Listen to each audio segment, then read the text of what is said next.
जय माँ पद्मावती। कई लोग दिवाली पूजा के बाद अचानक कोई ना कोई परेशानी और तकलीफ आने की बात मेरे पास कई बार करते हैं।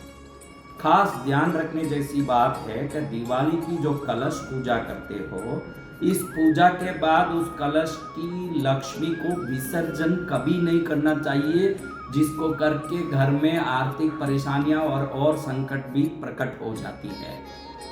कलश पूजा करने के बाद कुछ पैसे सिक्के लेके कलश के नारियल पर रख के समस्त कलश में रही हुई दैविक शक्ति इस रुपयों में आ जाए, ऐसे प्रार्थना करके उस लक्ष्मी को इस सिक्के में लेके एक पीले कपड़े में बांध के अलमारी में रख देना चाहिए। नारियल को भी विसर्जित नहीं करना, उस अलमारी में रखना।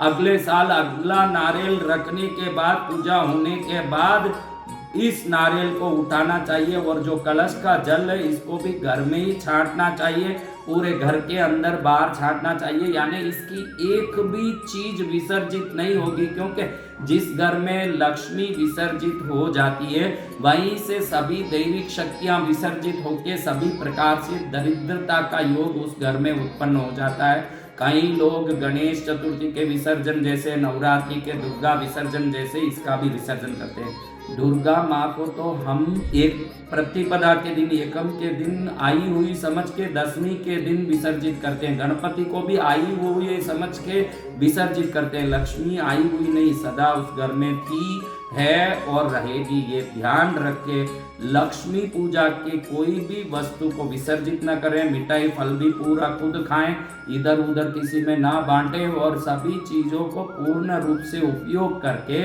लक्ष्मी की स्थिरता का ज्ञान के साथ लक्ष्मी पूजा करेंगे तो दिवाली में आई हुई लक्ष्मी और घर में रही हुई पहले वाली लक्ष्मी, सभी लक्ष्मियां सुदृढ़ होके उस घर को लक्ष्मीमय बनाएगी।